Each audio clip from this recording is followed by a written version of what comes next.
Hai adik-adik, kembali lagi dengan Kak Rina di Online Class 101. Kali ini kita akan belajar PPKN untuk kelas 5, tema 1 di subtema 3, lingkungan dan manfaatnya. Di pembelajaran kali ini kita akan belajar kegiatan pengambilan keputusan bersama di halaman 168 sampai dengan 169. Adik-adik, untuk melihat pembelajaran lainnya, adik-adik bisa cek di kolom deskripsi, lalu cari kelasnya kelas berapa. Misalnya di kelas 3. Lalu adik-adik mau lihat kelas 3 tema 8, berarti ini kelas 3, lalu temanya tema 8. Diklik aja di sini.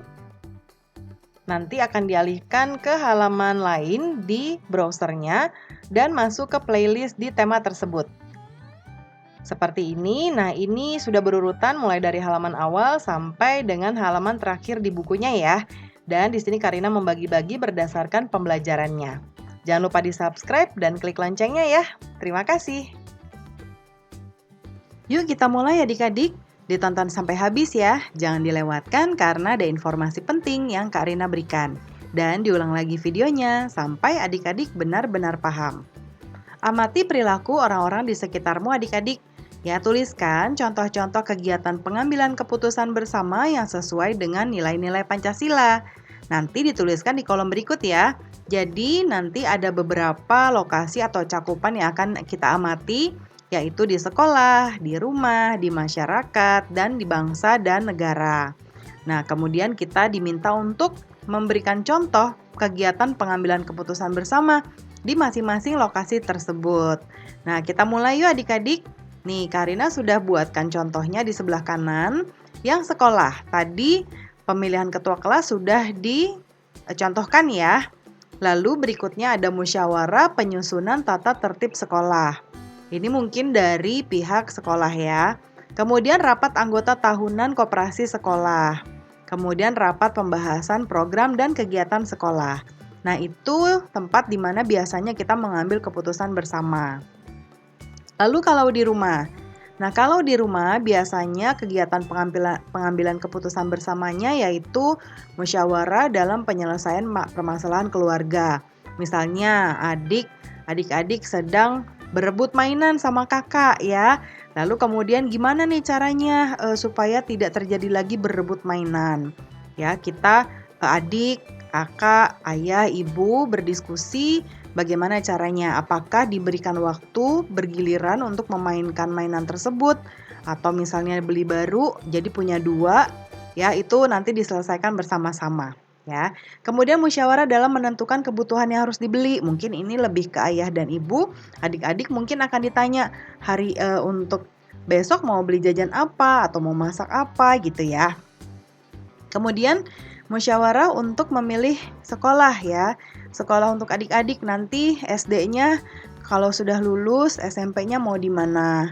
Ya, lalu kalau kakak misalnya mau SMA atau kuliah mau di mana. Lalu kemudian juga untuk rencana mudik lebaran juga harus dimusyawarahkan ya adik-adik.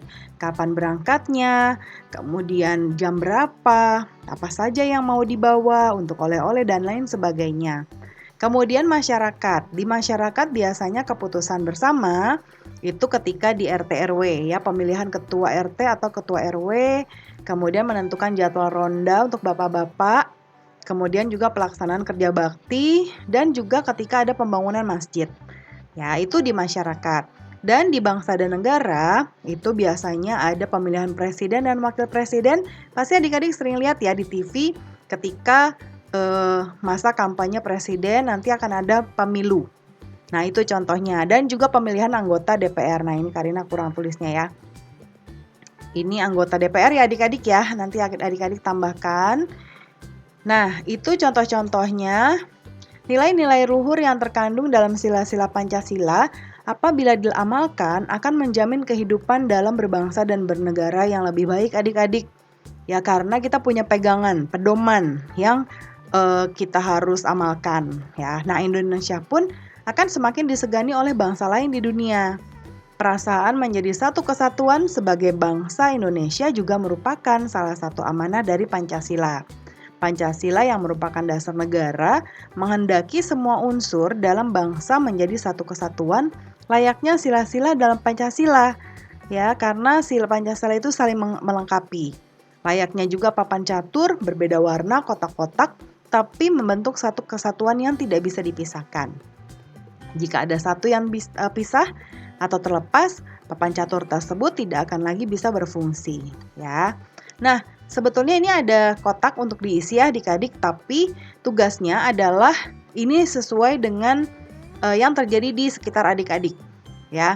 Jadi Karina tidak bisa mencontohkan, nanti tergantung saja di tempat adik-adik. Misalnya tentang seni tari, kondisi di lingkungan adik-adik, apakah masyarakat atau orang-orang di sana peduli tidak gitu ya. Nah, ini nanti diisi berdasarkan keadaan adik-adik saja ya.